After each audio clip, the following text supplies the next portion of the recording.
When the template of limitations marks your foundation, do you give up or explore the landscape for the strengths it offers in its terrain? The limitations aren't declaring that you can't, rather, they are what an artist is challenged to tackle for their expressive medium. In the case of Glover on the N64, the mid to late 90s console served as a foundation for creating one of the coolest first worlds of all time. I've remembered Glover, and specifically the Atlantis levels, fondly since I was young. I didn't own the game until I was in high school, but I still remember and seek out listening to its music over the years. From booting up the game with a cool jazz session to a sinister story opening and overworld. One might think that going to Atlantis as the first world would serve as tonal whiplash for the player.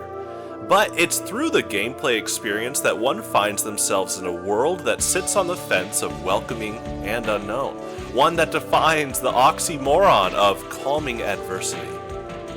In 2016, I came across the Vaporwave sensation that was already taking the internet by storm. This modern trend to ironically capture the 80s and 90s marketing aesthetic of everything is fine in the economic landscape of America, associated with malls and early age computers, was fascinating to learn about in the grand scope of it all. But take away the ironic intentions of an internet meme, and what you find is multi-generational appreciation for an era that did focus on a more heartwarming and positive upbeat across its society. The Atlantis themes in Glover are the core representation of that concept. Vaporwave before the ironic meme. Vaporwave without the ulterior motive of positive masking for capital gain. The first level is relatively short, but the open terrain and long runtime of the song before it loops serves as the designer's foundation for the player to freely interact and explore the mechanics of the game. There were multiple times I played this level that I found myself purposely not completing it fast. This isn't just an intro stage, this is an artistic reflection of an era that has gradually become treasured for its melancholic nostalgia.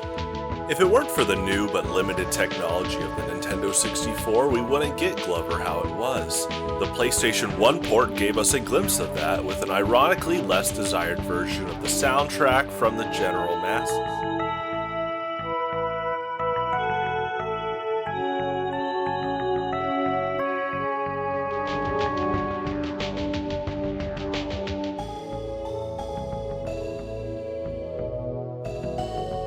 The natural compression of the N64 cartridges provided an excellent polish for the Atlantis themes and the representation of an aesthetic that we still seek to listen to and immerse ourselves in. In an era that continues to boast about the big and bold use of video game technology and grander orchestrations, there's an ironic twist of lost art that can be found with that ambition.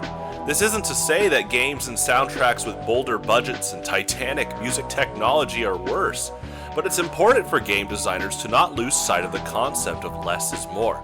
And for Atlantis, there are gems to still be found.